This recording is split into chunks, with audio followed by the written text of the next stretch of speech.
बिस्मिल्लाहिर्रहमानिर्रहीम। अस्सलाम वालेकुम नाज़रीन, आप यूट्यूब चैनल देख रहे हैं। मैं इमरान ख़ान हूँ।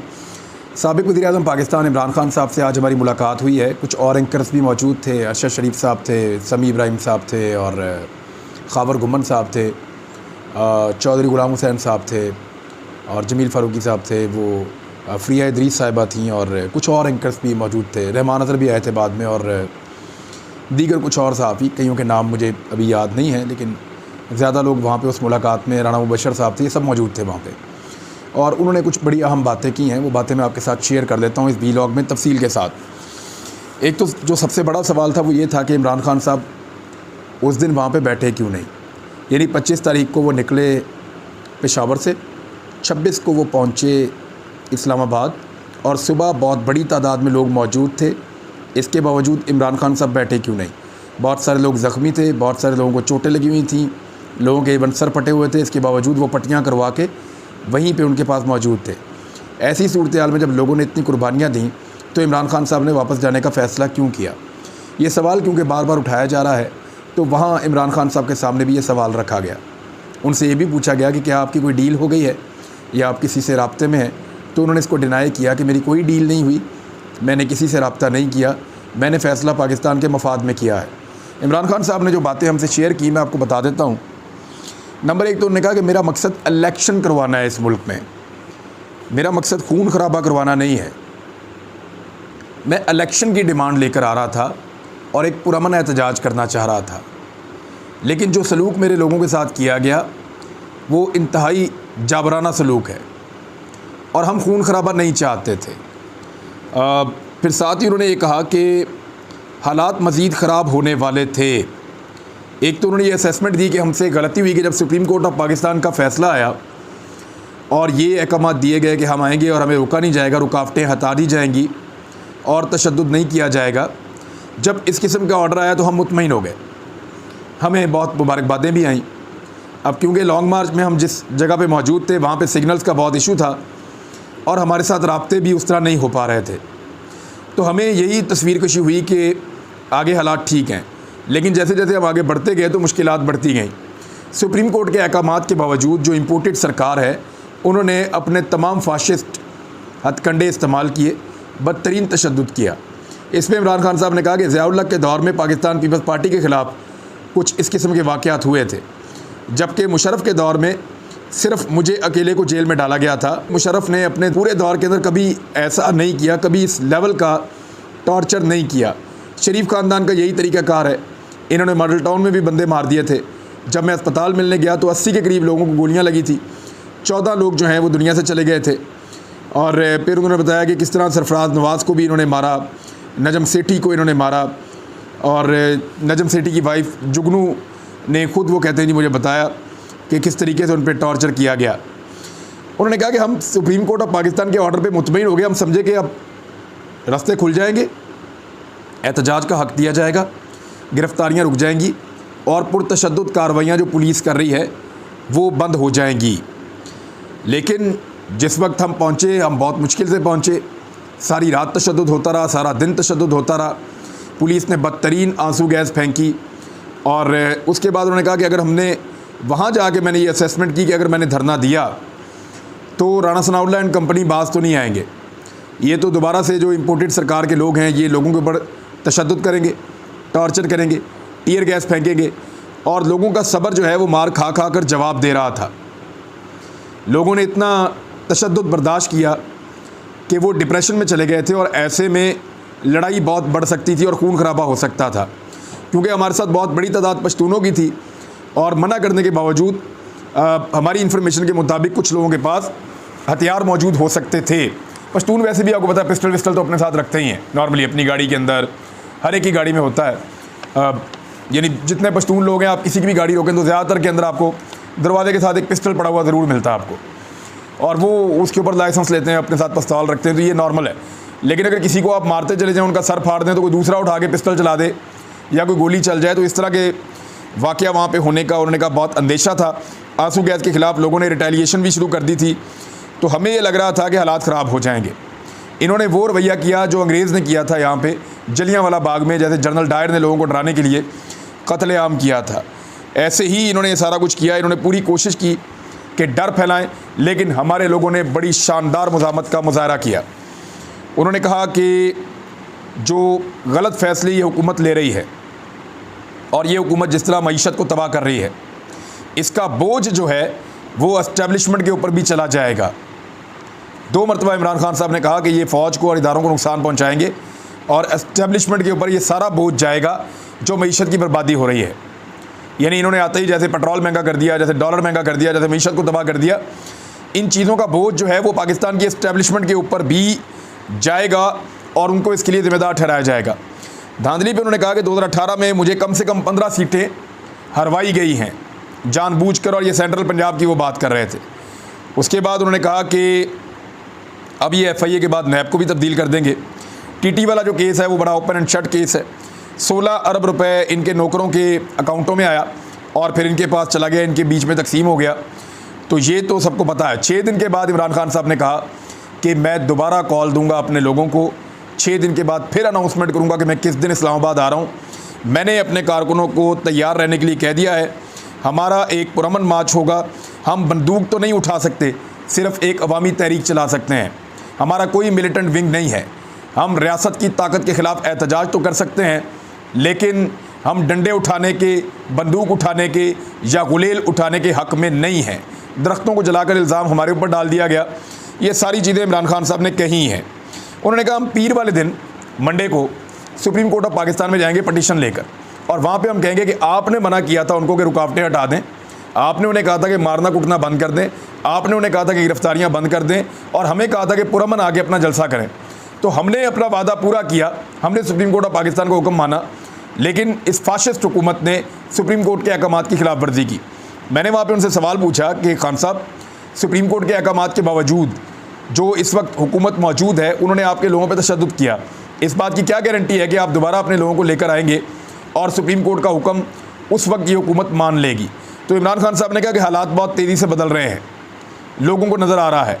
और ये भी उन्होंने इशारा दिया कि जो ब्यूरोक्रेट्स हैं जिन्होंने बड़े मसाइल पैदा किए हैं और शरीफ ख़ानदान की मोहब्बत में उन्होंने कानून को अपने हाथ में लिया, उनकी भी लिस्टें तैयार हो रही हैं, उनके खिलाफ कानूनी कार्रवाई के लिए रुजू कर रहे हैं। जैसा कि DIG ऑपरेशन लाहौर है, दीगर बहुत सारे अहदेदारान हैं, DCs हैं, बहुत सारे होम सेक्रेटरी, होम डिपार्टमेंट के लोग हैं, बाकी सारे, इनके खिलाफ भी इमरान खान साहब आने वाले वक्त में एक्शन लेने वाले हैं। उन्होंने कहा अब ये सुप्रीम कोर्ट के ऊपर मुनहसर है और कि वो किस तरह से अपने फ़ैसले के ऊपर अमल दरामद करवाते हैं। यानी अगर कोई फेलियर हुआ तो सुप्रीम कोर्ट का होगा। मुझे इस वक्त ये मुल्क श्रीलंका की तरफ जाता हुआ दिखाई दे रहा है, जिस तरह ये इम्पोर्टेड हुकूमत चला रही है। बाद में आदाद शुमार के मुताबिक उन लोगों ने साबित भी किया, मैं आपको बताऊंगा उन्होंने कैसे साबित किया।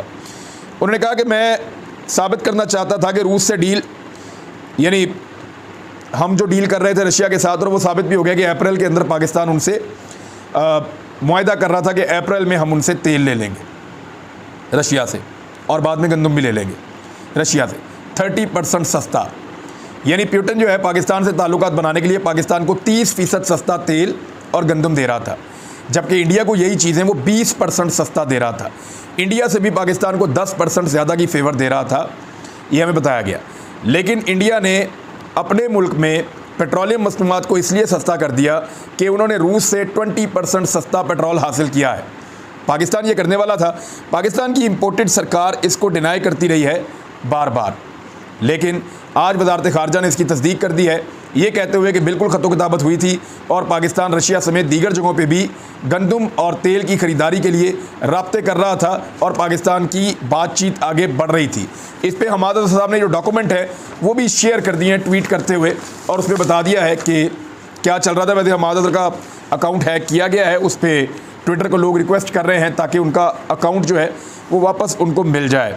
इमरान खान ने कहा कि ये जो तासुर फैलाया जा रहा है कि मैं अपने लोगों से नाराज़ हूँ या मैंने डांटा, बिल्कुल मैंने अपने लोगों को नहीं डांटा। मेरे लोगों ने ज़बरदस्त मुकाबला किया है, या तो फिर मेरे लोग गलेलें उठा लें, डंडे उठा लें और अपने वर्कर्स को हम लड़ाई के लिए तैयार कर लें। मुझे मालूम है कि हमारे जो पश्तून वर्कर हैं वो लड़ने के लिए तैयार हो गए थे, लोग मर जाते तो उल्टा जो हुकूमत है उसको ये चीज़ सूट करनी थी। एक हमारा मेजर है, उसको उन्होंने गिरफ़्तार किया, 2 दिन उसके ऊपर टॉर्चर करते रहे, बाद में वकला वहाँ पे गए और वो उसने इसलिए एक पुलिस वाले पे गोली चला दी कि वो रात के अंधेरे में छुप के उसके घर में दाखिल हो रहा था दीवार फलांग के। तो इस सूरत हाल में जब आदमी सोकर उठेगा वैसे उसके दिमाग में आएगा क्या, ये तो आप अपने आप से भी सवाल पूछें। उन्होंने कहा जी कि अगर आपने सियासत करनी है तो मुझे कई लोगों ने कहा कि आपको अपना एक मिलिटेंट विंग भी बनाना चाहिए, लेकिन हम इस सियासत के ख़िलाफ़ हैं। हमारे लोग उस दिन तशद्दुद बर्दाश्त करते करते बहुत वाइल्ड हो गए थे, बहुत बुरी सूरत हाल में चले गए थे, वो वहशत में गिरफ़्तार हो गए थे उस दिन, जिस दिन टॉर्चर हो रहा था। ये तशद्दुद बढ़ जाता और फिर पब्लिक जो है उनका सब्र ख़त्म हो जाता और खून खराबा हो सकता था। लिहाजा मैंने ये सब कुछ देखते हुए पाकिस्तान के मफाद में और पाकिस्तान की फ़ौज के, पाकिस्तान की आवाम के, पाकिस्तान की रियासत के मफाद में मैंने फ़ैसला किया कि मुझे लोगों को इस वक्त यहाँ पे नहीं रोकना। मैं दोबारा लोगों को लेकर आऊँगा और मेरे लोग दोबारा आएंगे। इसके बाद जो है वो एक और बड़ा इम्पॉर्टेंट सवाल पूछा गया, तो उन्होंने कहा कि हम इंटरनेशनल फोरम्स के ऊपर जा रहे हैं, बैन अल-अक़वामी सतह पे हम बताने वाले हैं कि इस हुकूमत ने सबसे पहले हमारे ऊपर तौहीन के मुकदमात बनाए और मज़हब कार्ड को इस्तेमाल किया। उसके बाद लोगों के घरों में छापे मारे, चादर और चार दीवारी का तकद्दुस पामाल किया और शरीफ लोगों के घरों के अंदर आधी आधी रात को पुलिस ने रेड्स की और उनको हरासा किया। उसके बाद बदतरीन हमले किए गए, बदतरीन तशद्दुद किया गया, टीयर गैस फेंकी गई, लोगों की गाड़ियाँ और इमलाक को नुकसान पहुँचाया गया और इसके अंदर सिविलियंस को शामिल किया गया जो मिलिटेंट्स थे, जिन्होंने आकर लोगों की गाड़ियों के ऊपर और लोगों की इमलाक के ऊपर हमला कर दिया। उन्होंने कहा कि इलेक्शन तो लड़ना ही पड़ेगा, ये जो कुछ भी कर रहे हैं ये सब कुछ हमें फेवर कर रहा है। अमरीकी इनको पैसे देकर फ़िलहाल बचा तो सकते हैं, लेकिन लोगों की नफ़रत मज़ीद बढ़ती चली जाएगी। ये इदारों के ऊपर प्रेशर डाल रहे हैं। मैं 15 से 20 लाख लोगों को इस्लामाबाद ला सकता हूँ। हर किस्म के जुल्म के बावजूद इससे पहले भी लोग पहुँचे हैं, शदीद जुल्म के बावजूद लोग पहुँचे हैं और लोग आइंदा भी आएंगे। वहाँ पे एक इमरान खान साहब के साथी बैठे हुए थे, 4 सद्दा से रुकन असम्बली हैं, और उन्होंने बताया, असफंदियार वली को उन्होंने शिकस्त दी है।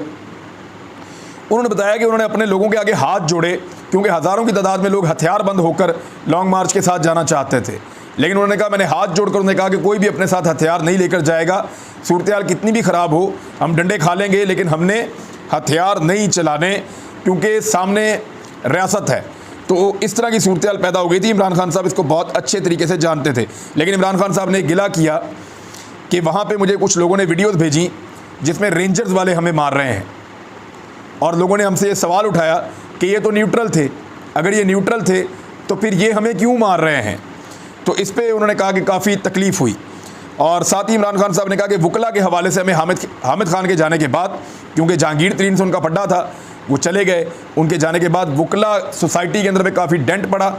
हमारे पास अच्छे और तगड़े वकला नहीं थे बदकिस्मती से, लेकिन अब हम वकला की टीम को बिल्ड कर रहे हैं, अच्छे वकला के साथ राब्ते कर रहे हैं और हैवी वेट वकीलों को लेकर आएंगे, अपने मुकदमात करेंगे और इस इम्पोर्टेड सरकार को अदालतों के अंदर एक्सपोज करेंगे। इमरान खान साहब से मैंने सवाल किया कि आप अपोजिशन लीडर राजा रियाज बन गए हैं और वो अहम तैनातियाँ कर रहे हैं शहबाज शरीफ के साथ मिलकर, तो क्या आप असम्बली में जाना पसंद करेंगे।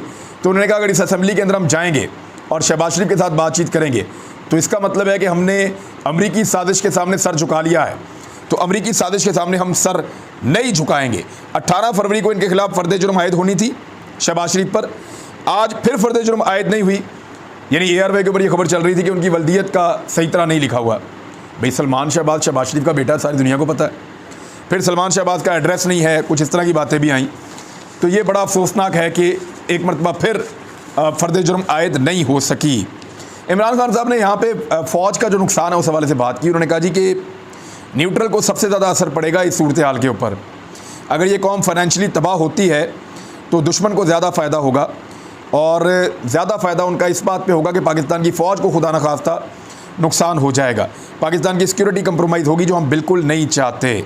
चीन के साथ ताल्लुकात पे उन्होंने कहा कि हमारे मिसाली ताल्लुकात थे। प्रेसिडेंट शी ने पहली जो 3 मुलाकातें की कोरोना के बाद, उनमें से एक मुलाकात मेरे साथ की और इंशाल्लाह हमारी हुकूमत वापस आई तो चीन के साथ दोबारा मिसाली ताल्लुकात बनाएंगे। चीन सब कुछ जानता है कि पाकिस्तान में क्या कुछ हुआ और किसके कहने के ऊपर हुआ। इधर शाह महमूद कुरैशी साहब ने बताया कि फ़ेज़ 2 के जो 2 नए वर्किंग ग्रुप्स बनाए गए थे वो भी पाकिस्तान तहरीक इंसाफ के साथ चीन ने बनाए थे। अगर उनको शिकायत होती तो वो काम को आगे बढ़ाने के लिए फ़ेज़ 2 में ना जाते, नए 2 वर्किंग ग्रुप्स में बनाते, वो हमारे साथ अच्छे तरीके से काम कर रहे थे।